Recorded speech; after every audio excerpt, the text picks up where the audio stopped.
Good afternoon, everybody, and welcome back to the second part of our first day of the Education Conference. My name is Debbie Porteous, and I'm Professor of Nursing at Northumbria University and Head of Department for Nursing, Midwifery and Health. I'm actually also part of the RCN Education Forum Committee, and it's really been good to see all of our planning coming to fruition with some excellent presentations and also concurrent sessions and posters. I hope you're getting acquainted with the system here on Hopin. I think this is new for all of us, but it's proven to be really good. So we can actually have some really good interactions through our chats there. But please do remember, if you've got any problems, visit the help desk located in the exhibition area. There's a team of staff there who are willing to support and enable you to actually participate.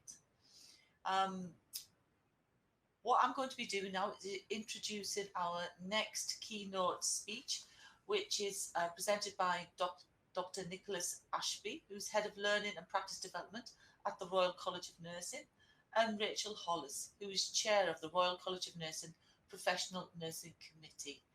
They'll be presenting an overview of the Royal College of Nursing new education strategy. So we really do look forward to hearing that. Nursing as a practice and a profession has really experienced significant changes over the past few years. So it'll be really good to have some insight into some key attributes that are required, which include greater collaboration between trusts and higher education institutes. Really need to be considering the workforce pipeline and students and access to programs and how they're actually continuing on their journey to become part of the future workforce. Rachel Hollis is a children's cancer nurse, and she's retired from her role as a lead nurse for children's cancer at the Leeds Teaching Hospital Trust in 2018. But she remains there as an honorary nurse advisor. Before retirement, and I use that word loosely because I'm sure Rachel is as busy as she ever was. But Rachel has contributed to paediatric oncology and haematology in Leeds and has been involved in developing services for children and young people with cancer at the local and national level. Since she's retired, she's remained active in the field of children's cancer care in a number of voluntary, advisory and professional roles. Rachel has a long history of professional activism within the Royal College of Nursing. She is the chair of the Royal College of Nursing Professional Nursing Committee, which is responsible and accountable for the professional work of the Royal College. She's also a fellow of the Royal College of Nursing. Rachel's got a particular interest in international healthcare and is a trustee of World Child Cancer, a charity which works to support capacity building in paediatric oncology in low and middle income countries. She leads a twinning partnership between the Leeds Children's Hospital and the Children's Cancer Service in Cameroon. In 2020, she was awarded a Lifetime Achievement Award by the International Society of Paediatric Oncology. She is working alongside international nursing colleagues to ensure that nursing is integrated into the World Health Organization's global initiative for childhood cancer. Excellent outline there, Rachel, and I'm sure when you actually hear your bio, you think, is that really me? Am I doing all of this? And yes, it's absolutely phenomenal to see. Thank you, Deborah. Dr. Nichola Ashby is Head of Learning and Practice Development at the Royal College of Nursing. She strategically leads the development and delivery of RCN education, learning and development across the UK, influencing the development of health policy and representing nursing and nurses from across the entire health and social care provision. She's also an associate professor at Nottingham University, and Nichola trained at Walsgrave School of Nursing in Coventry and specialised in major trauma, orthopaedics and critical care adult nursing. She undertook further education to support her developing roles within critical care management and education gaining the EMB 100, 219 and 998. Happy days they were, weren't they, those EMB programs? So a degree, a postgrad cert, an MSc in health sciences, and then her PhD. Nichola's PhD explored the stigmatizing attitudes, values and beliefs of healthcare workers towards iatrogenic infections, and she's developed a longitudinal educational model. She's a senior fellow of the Higher Education Academy. Again, absolutely fabulous to see that career trajectory there. And sometimes when I'm actually doing open days for potential students, I wish I could present some of these bios and career trajectories of individuals, because that's the one thing I would actually say about nursing. It affords many opportunities, and I'm sure many moons ago when you actually started, Nichola, training at Walsgrove School of Nursing, that you didn't envisage you'd be on a platform today, a virtual platform, presenting to over 200 people we've actually got on this conference now. No, I didn't. So, without further ado, I'm actually going to hand over to Rachel and Nichola to actually give us some insight into the work that's actually an outcome of the new education strategy. So thank you very much, and please do put your questions in the chat that we've actually got on the side there. Thank you very much. Thank you, Rachel. Thank you, Nichola. Thank you. Thank you, Debbie, and hello everybody. And it's great to be joining you this afternoon, even though it's from my own room here in Yorkshire. So I'm speaking to you from Yorkshire. My name is Rachel Hollis, as you heard from Deborah. Thank you for that introduction, Deborah. And I'm the chair of the RCN's Professional Nursing Committee. And this is a double act with my colleague from the RCN, Dr. Nichola Ashby. Nichola, would you like to say hello as well before we begin? Thank you, Rachel. Hello, everybody. Thank you very much for coming to listen to us at the launch of our exciting new strategy from the Royal College of Nursing. And I'm the head of practice learning and development here at the Royal College of Nursing, and looking forward to sharing with you our future direction. Thank you, Nikki. So welcome to the RCN and RCNI Education Learning and Development Strategy for 2021 to 2024. And I'm going to give you a bit of background to the development of the strategy, and in particular the engagement process undertaken to ensure that that development has really been led by RCN members. I'm then going to hand over to Nikki to introduce future steps for the implementation of the strategy. And at the end, of course, there'll be some time for questions. So do use the Q&A tab for any questions that come to you as we talk. So next slide, please, Matt. So as I say, I'm the chair of the Professional Nursing Committee, and just for those who aren't quite sure about the different committees within the RCN, the Professional Nursing Committee is accountable for the RCN's work as a Royal College. And of course, education, learning and development has always been central to the role of the RCN and is at the heart of our Royal Charter.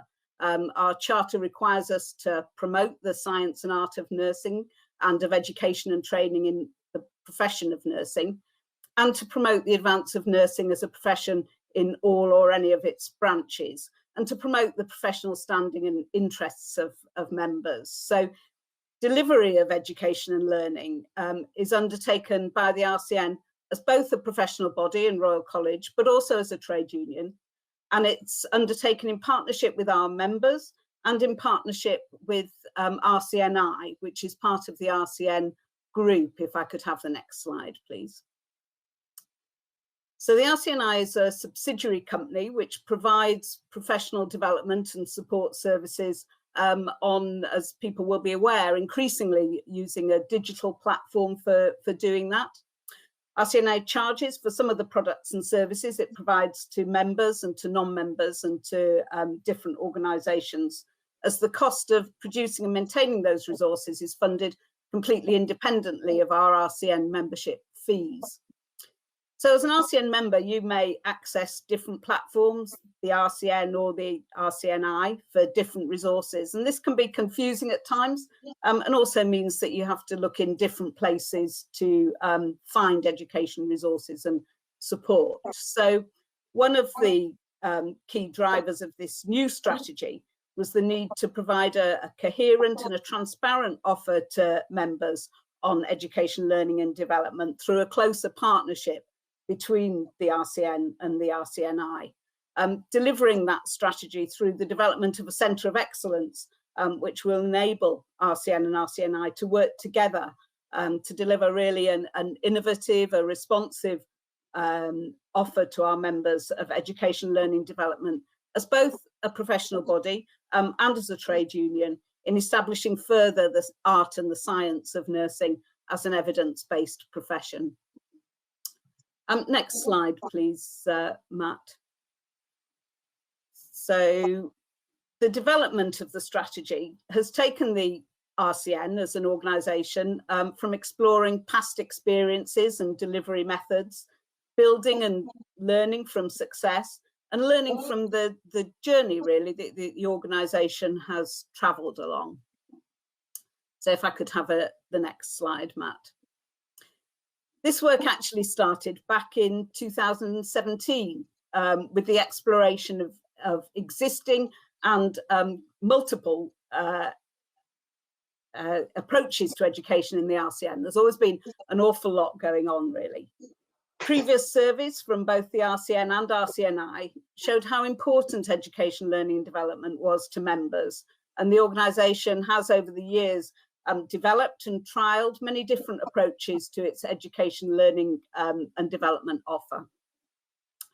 In 2019, the nursing team under Nikki's leadership began to undertake some qualitative interviews with RCN staff, both present and past, who'd previously undertaken roles within the RCN Institute, which some of you will remember, and explored some of the archive data to provide a historical analysis of what the offering was to members at that time.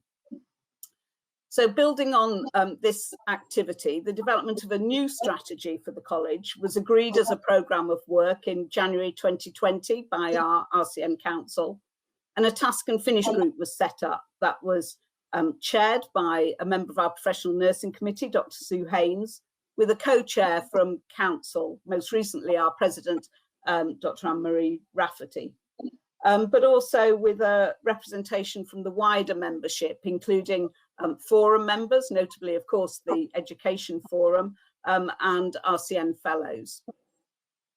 Now, you don't need to remind me that in March of 2020, COVID-19 hit the UK, but the work, although it was impacted and there were some delays in the work, it continued. And throughout last summer, then there was a programme of member and key stakeholder engagement in the development of the strategy. We could have the next slide, please, Matt. So this extensive and detailed exercise, which engaged with members, with RCN group staff, with key stakeholders, was carried out during summer 2020 and has continued and set out, explored some values developed with members as part of the whole process. And those values really presented the opportunity to explore further the direction of future work. So the first value that was highlighted was the importance of providing evidence-based education, learning in order to develop knowledge and skills of the workforce to positively influence patient outcomes and patient experience. Value 2 focused on providing access to quality assured and accredited resources through a range of differing methods, and that really being part of a wider transformation programme at the RCN, looking at different methods of meeting member needs, supporting continuing professional development and lifelong learning. Value 3 centred on increasing the recognition of the RCN as the organisation really leading nursing and nurses with education, learning and development, and strengthening evidence-based guidance, which would also provide the public with continued confidence in nursing delivery of safe and effective and, picking up on a theme from this morning, person-centred care. Value 4 is all about using the education, learning and development offer to strengthen the voice of nursing in the leadership of health and social care through enhanced effectiveness of practice and of innovation. If I could have the next slide, please, Matt. So those values were embedded in the engagement exercises undertaken last summer across the UK, aiming to meet and hear from members representing the breadth of health and social care nursing workforce. So the college team undertook 14 member webinars across the UK, and one specific one within the independent sector through Care Homes UK. Held 36 structured telephone interviews with key stakeholders across the United Kingdom, that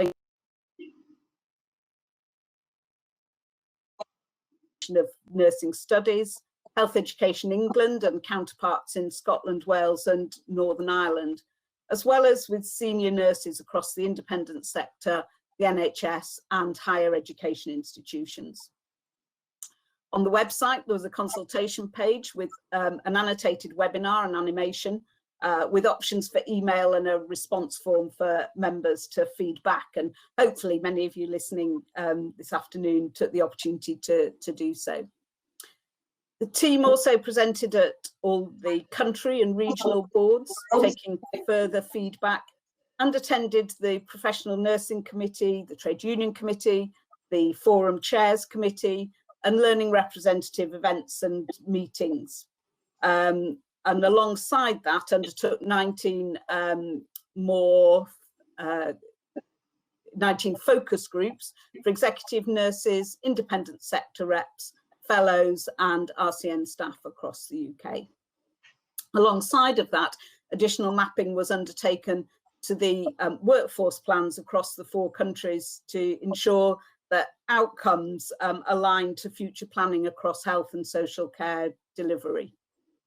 So a large undertaking in terms of engaging and hearing from members. So next slide, please, Matt. And this activity resulted in the thematic data represented here. We saw that the RCNI and RCN and RCNI brand is extremely strong, is recognised and trusted, and is a robust platform on which to build a centre of excellence.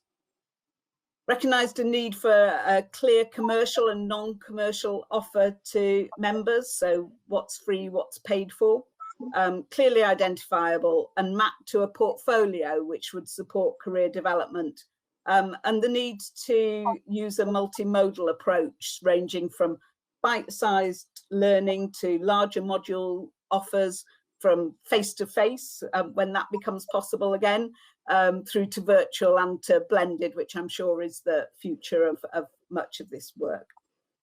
So recognise the need for a flexible approach across the UK, recognising existing areas of excellence in the 4 countries, in the regions and in the forums, and working with differing commissioning bodies, aligning with offers in the devolved nations of the UK. We saw the potential of the future development of a microcredits framework to enable the RCN to establish a currency to support education and learning, opening up routes into career development.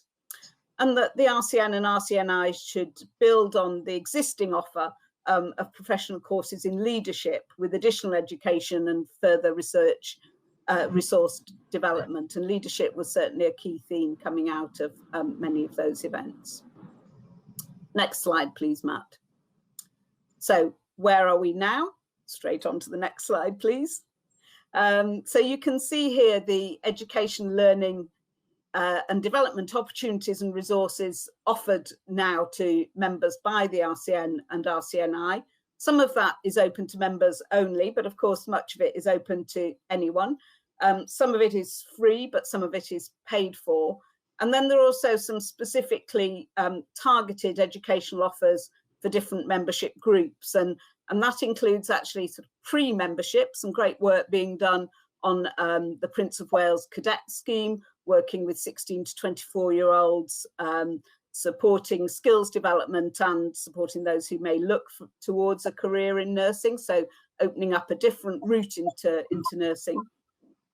The First Steps programme for nursing support workers, increasing the access as a global resource, and important work in developing student ambassadors within the RCN and nursing standard student in RCNI to support the development of the future workforce. And many of our RCN student ambassadors we know go on to become RCN learning representatives as they register.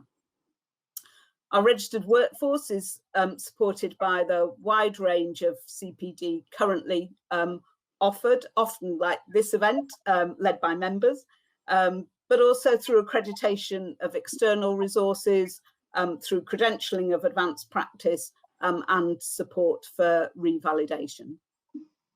Next slide, please, Matt. And I think one of the things that we've recognised through the development of the strategy is the need to make clear what the benefits of membership of the RCN are in relation to education, learning and development.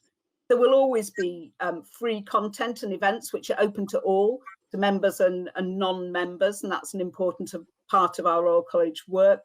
The development of bite-sized learning through the pandemic has been really well received by both members and non-members.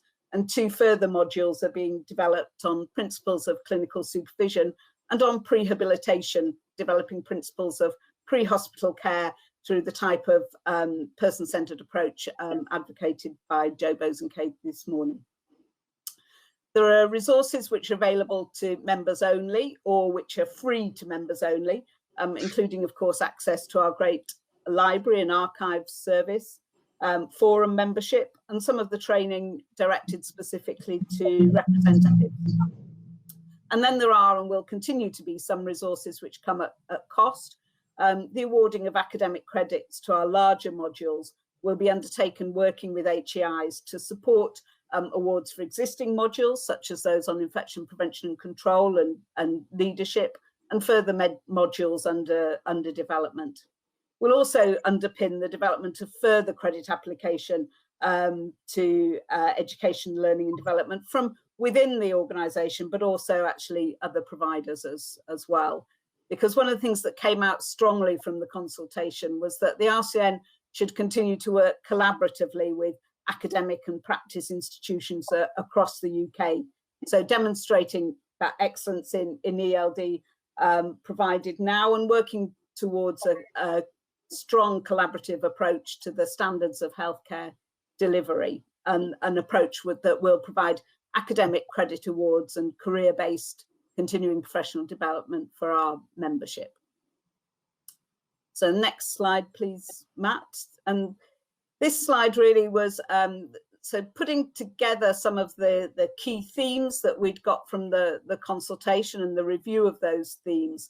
Then it became apparent that what was needed was to develop an RCNI Centre of Excellence for Education, Learning and Development with many components. And this model, which was developed through the work of the Task and Finish group, brings those components together and demonstrates how they build up to the development of a robust quality assurance framework, membership access to best evidence for practice, and the development of an offer of education, learning and development, which is aligned to a professional career framework and importantly to individual learning needs. Next slide, please, Matt. So the development of that module in turn led to the articulation of our strategic aim and setting of 4 core objectives for education, learning, development at the RCN. And that strategic aim is enabling the RCN, working with partners in the RCNI, to deliver a transformational and innovative and responsive professional offer of education, learning and development in our role as both a professional body and a trade union, so enabling us to further raise the voice of nursing and establish further the art of science of nursing as an innovative and responsive and evidence-based profession, very much in line with our Royal Charter. So that kind of takes us to where we are. And I'm going to hand over to Dr. Nichola Ashby to talk through how the strategy will be implemented. So over to you, Nikki. Thank you, Rachel. Very comprehensive review of where we've been over the last 2 or 3 years. Matt, could we have the next slide, please?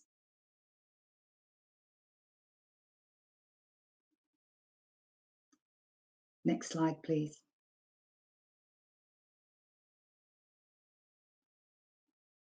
Thank you. Okay, so here we are, and now we're going to launch the RCN Education, Learning and Development Strategy for members, and this is for the RCN and RCNI, and it's a strategic framework for 2021 to 2024.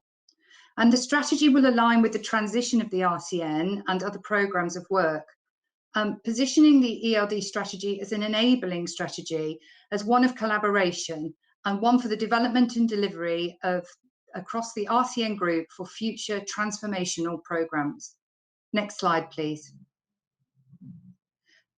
I wanted to take some time to introduce to you the new quality assurance framework and the areas of work that have been undertaken over the past 12 months.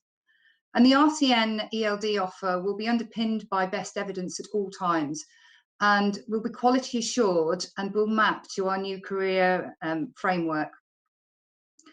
The work that has been undertaken has built upon systematic reviews of evidence that were undertaken with Sheffield Research Alliance, and we've explored and evaluated evaluation frameworks and continuous professional development delivery models, and are still looking further at markers.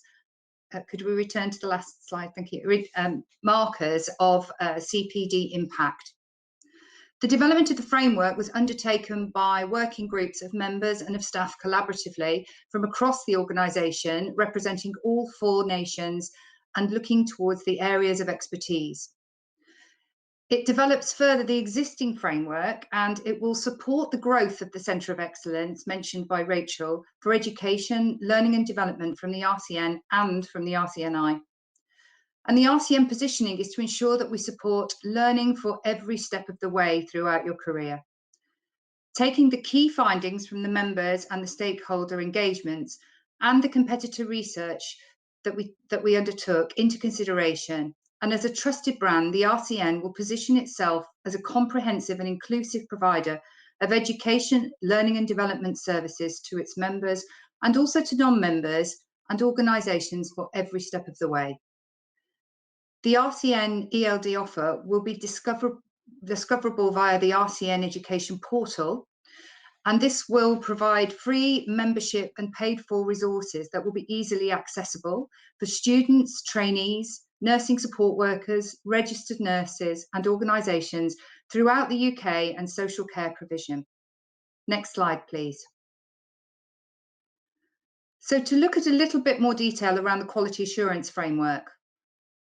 This area of the quality assurance framework will establish an evaluation framework method for measuring the quality of the RCN group education, learning and development through the achievement of learning outputs and the application of practice and impact reviews, supporting potential improvements for education, learning and development delivery as we progress.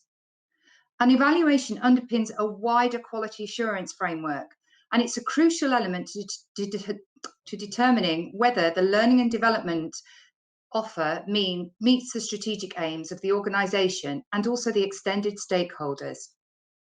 Next slide, please. Additionally, there will be a development of a programme framework for the new education, learning and development provision, ensuring that the RCN is using its resources wisely at all times to maximise the benefits of its members. And this workstream pillar sought to critically appraise the underpinning evidence in search of what needed to be in place to underpin a robust programme for all education, learning and development offers from the RCN group. And as part of this work, the exploration of the current assessment of learning need is assessed across all 4 countries, and the existing frameworks within the RCN group identified. And as an appraisal of whether this could be adapted, that was all undertaken. Next slide, please. The aims of this pillar were to ensure that the education, learning and development programmes from the RCN address assessment as part of their holistic design, delivery and also the review. Assessment is an essential element of the process of learning, and as such it requires a robust process to guarantee the efficacy of the programme and the learning resource. And as the RCN expands their provision, assessments need to articulate achievement across all levels of informal learning, right through to higher academic levels, to ensure that through quality assurance processes, credibility and validation is supported by policy and process. Next slide, please. The final pillar is to look to ensure that the education and learning is developed and delivered to a consistently high standard, and to intend that the learning outcomes are reliably met for our programmes. The remit of this work stream was to undertake a critical review of the learner and participant journeys and the policies underpinning that for education provision at higher education institution levels, and to report on our findings and make recommendations for the policies to be delivered by the RCN group. All RCN policies and procedures set rules and courses for action to maintain good standards of practice when reflecting the RCN Charter at all times, promoting the art and science of nursing, and it supports the participant journey. It also developed a potential learner participant charter, which we will build upon. And now to the next slide. Here we have the 3-year approach that will be required to deliver the strategy across the UK, whilst ensuring that this recognises the devolved nations' approaches and the commissioning of education which differs between them. The delivery timeline here presented clearly demonstrates the programme approach in 2 clear definitive phases. And the realisation of the benefits of these programmes will be at the end of year 1, where we'll be able to align our offer and developing robust approaches to quality assurance for our membership. At the end of each of these phases, we will continue to evaluate and evolve the offer as it moves forward. The ELD strategy enables the embedding of a learning culture through the recognition of CPD and lifelong learning as essential to the entire nursing workforce across the entire health and care social system. And will provide education, learning and development resources every step of the way throughout careers to ensure that each day is seen as that learning day for every member. Next slide, please. So to break that down slightly, in phase 1, which will be 2021, the implementation will focus on some of the following areas you can see here. We'll be building upon our expertise and the resources that already exist across the organisation through RCN and RCNI, and work really closely with our members to develop these stages further. The implementation of the quality assurance framework and the development of a competency template will ensure that our education offers a high standard and high level at all times. And during this time, we'll continue to deliver our portfolios and build additional resources, such as the bite-sized principles modules around clinical supervision and prehabilitation previously mentioned. Next slide, please. I'd like to announce that our first step has already launched. And in February 2021, a launch was undertaken after an evidence review which explored the development of a single RCN competency framework for the development of competencies for the nursing workforce. And this will provide a consistent approach across the RCN, ensuring a gold standard achievement through this template for a national standard of competence. This will map to our national standards, integrating with career frameworks to promote equality and diversity at all times. And the template conforms to sustainable goals and underpins the RCN's core competencies, embedding them within our quality assurance framework. The development of the competency framework provides a comprehensive step-by-step guide to assessing levels of achievement, records of progress and contribution of professional development and evidenced ability and capability. And this framework also supports the users to evaluate their impact in practice and in patient-centred care. We've highlighted areas for consideration for further development of the workforce, and place these into our competency framework. And we aim to look at digital skill development, at genomics, and at the development of sustainability. This framework will be used to support our expert members to develop their RCN competencies from 2021 onwards. Next slide, please. There will also be the development and launch of a single education, learning and development destination for our colleagues, members, our activists, users, customers. And this will showcase a range of existing resources that are provided from both the RCN and the RCNI, and also provide the foundation for the future development of our offer. The clear organisation of these resources by career stages and presenting them under free membership and paid for frameworks will support our members' access and will support them to find not only our own provisions, but also our accredited learning resources that will be on offer.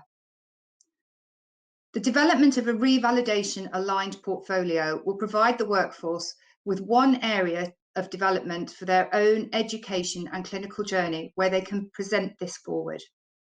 And this will be available to all of our members to support their lifelong learning journeys. It also is underpinned by the development of capability-aligned professional frameworks. And as we see this develop throughout 2021, 2022, we will see that this is embedded in best evidence. And this access will be able to be seen clearly through our competency frameworks and our work as it develops. Next slide, please. And so to phase 2. Phase 2 will commence in January 2022, based upon the analysis of phase 1 and the evaluation, and it will be one of building and of growth.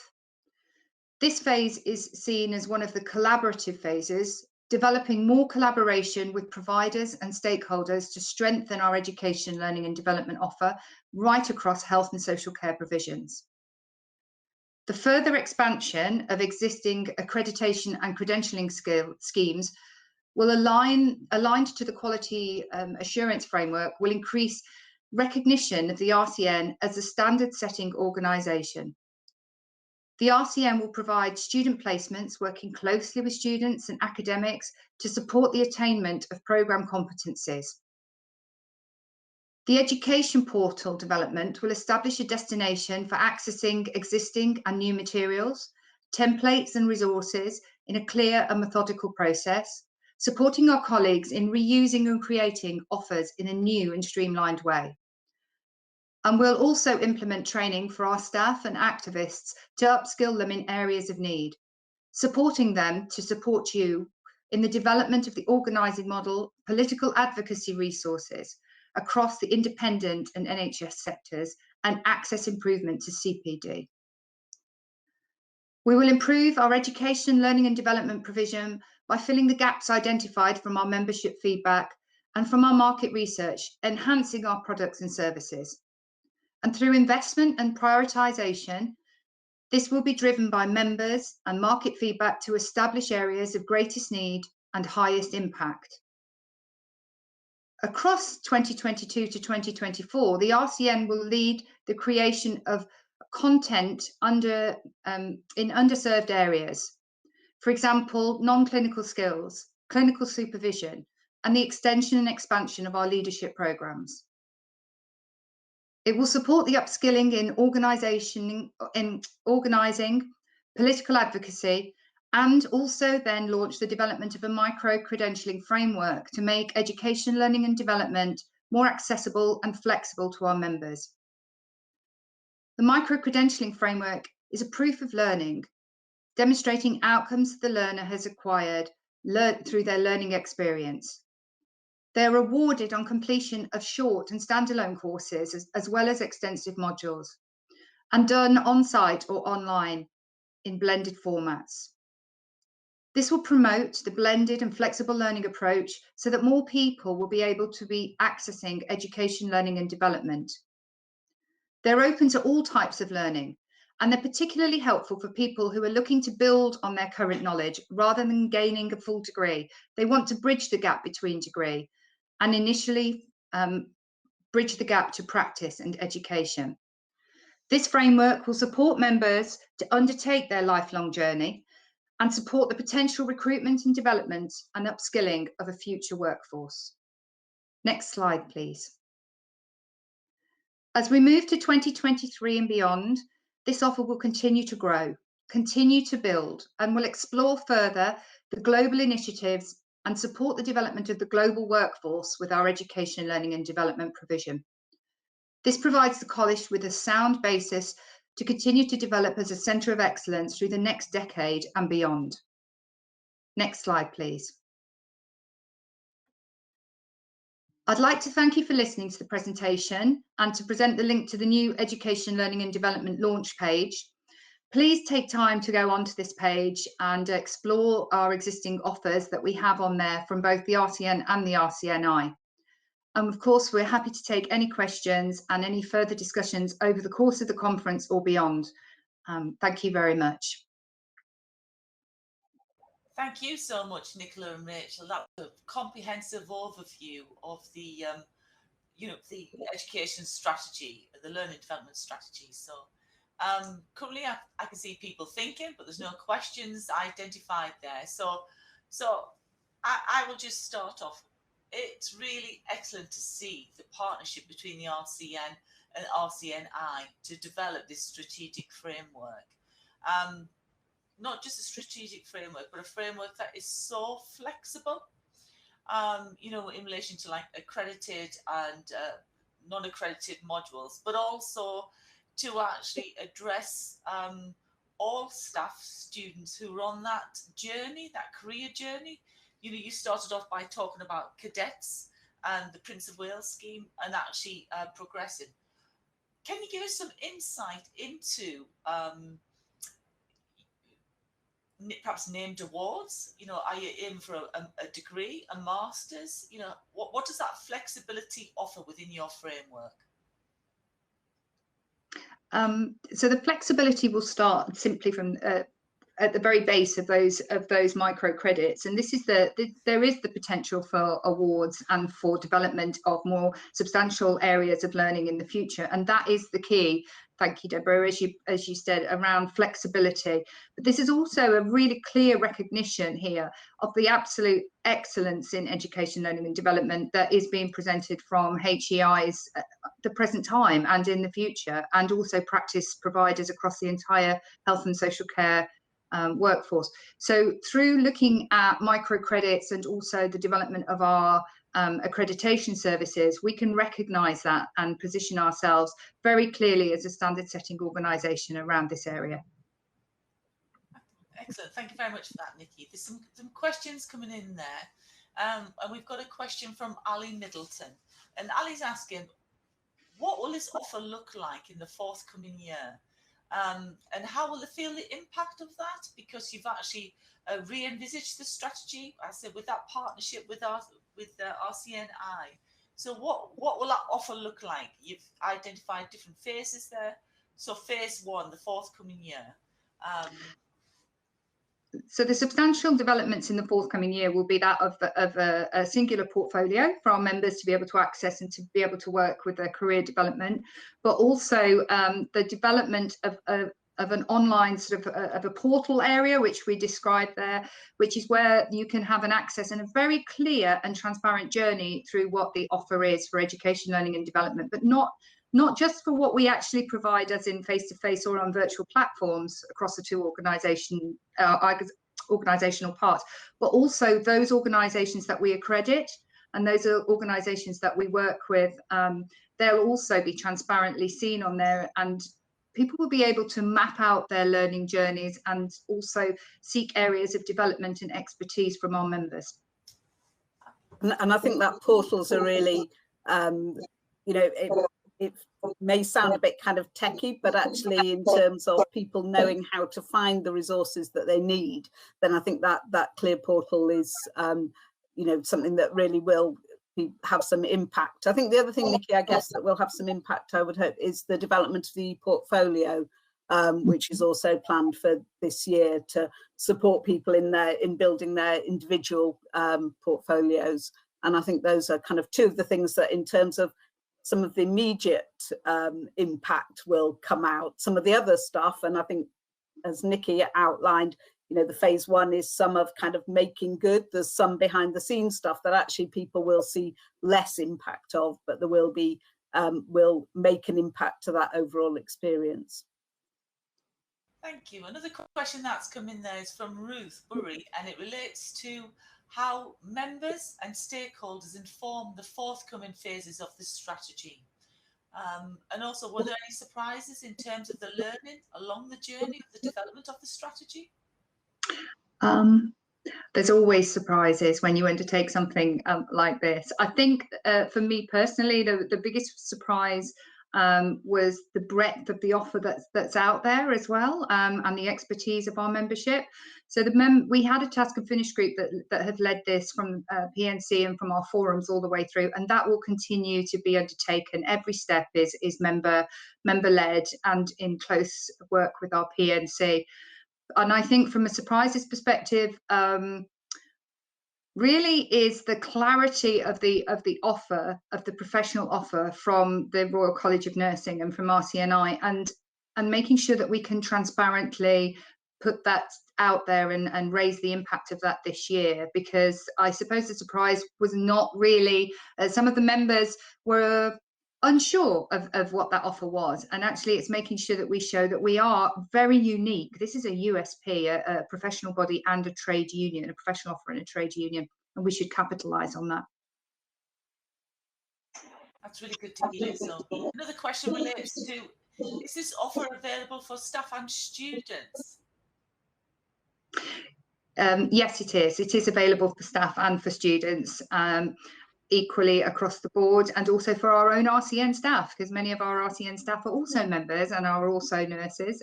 So this is available for all, and also for our healthcare support workers.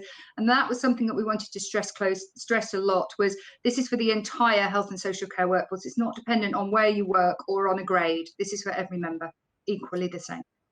That's really good to hear. What about support? How will, for example, you talked about a portfolio development there. What support can a member of staff or a student expect?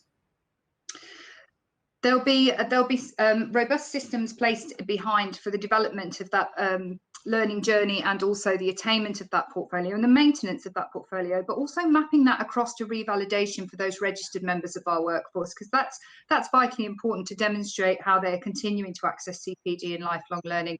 So there'll be a very transparent support offer, and we already have education experts in each individual region and across the countries who work closely with our members and with our boards to continue to develop that transparency and that support. Yeah, that's really good. Somebody's asking the question, what are microcredits?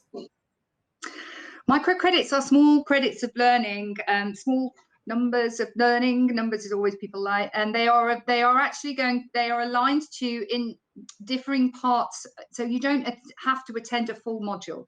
You can get credits and build credits towards smaller pieces of learning, and that development of that framework will come through throughout the next 12 to 18 months for clarity, and we'll be working closely with our members and HEIs around that as we move forward. Deborah Price is asking, how does the RCN envisage collaboration with interdisciplinary education moving forward? Rachel, would you like to answer that one? I think quite a lot of that interdisciplinary work, things that sorry, I'm getting a bit of feedback.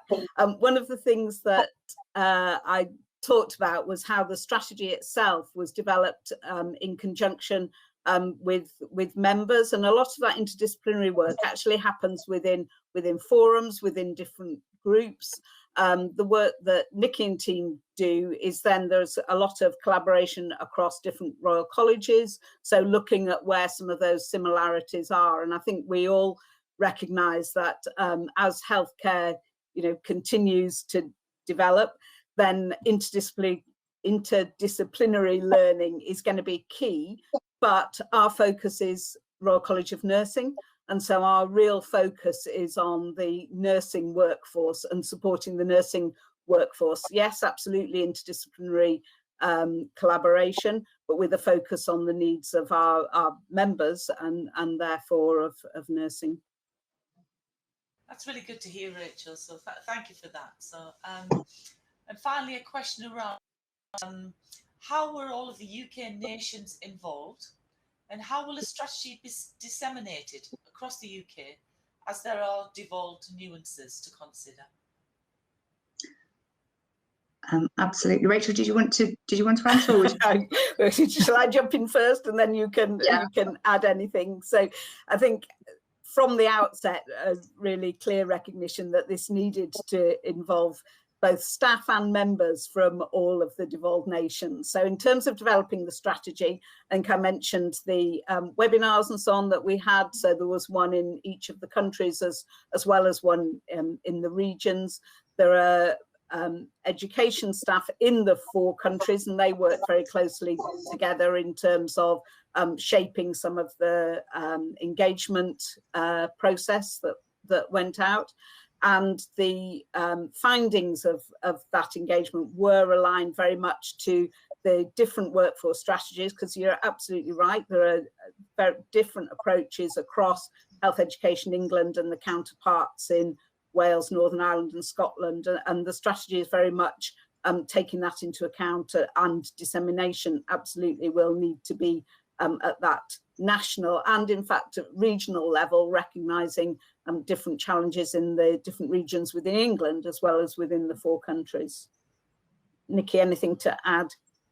This is the launch event. This is where you get to see this first before anybody else. But we have already booked to visit each of the 4 countries and to talk to stakeholders and members across those 4 countries. And a significant comms project really will be coming forward, and you'll see this all the way through Congress. This is something that is central to the delivery of our professional offer for the Royal College of Nursing across the 4 countries. And I think it's vital to understand the different devolved nation approaches and the differing funding to education, and also to show that actually there are already areas of excellence in each of those 4 countries, and capitalising and building on that. That's excellent. And the final question I just want to ask is, it's an absolute excellent framework outlined there, and a great opportunity for people to engage. But how much flexibility is there to be responsive? You've identified for the next 5 years. Is the flexibility built into that? Definitely. And actually this will be over the next 3 years. We'll review this over the next 3 years. And we deliberately made that statement to sort of shrink that down to 3 years, because in the last 12 months, things have changed so dramatically around everything that we do. And we don't really know where we're going to be going with that. So this is about building on where we are and addressing those areas of flexibility, and continuing down that innovation wheel, really. But I say wheel deliberately because it's never ending, and I think we have to continue to build.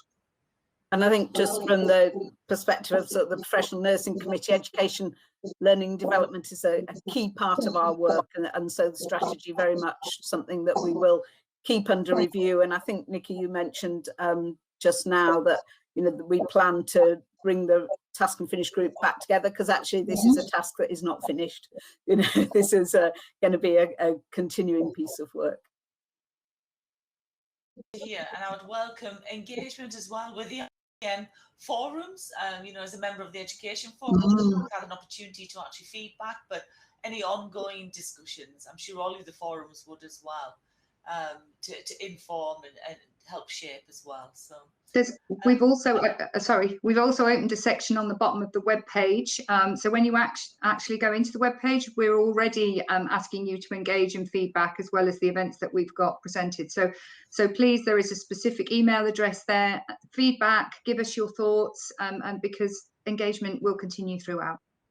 I said that was the final question, but I see one more has just come in on the chat from Raymond Duffy. Are you going to maintain parity with EU nursing policy and standards? That's a nice one to finish on, isn't it? Ooh, yes, that's a piece of work that we work with all the time, and we work really, really closely with our policy department within the Royal College of Nursing, looking at not just the devolved nations, but global policy, actually. So I think that's vitally important to take that into consideration. We may be an island, but we're not an island. It's a global workforce.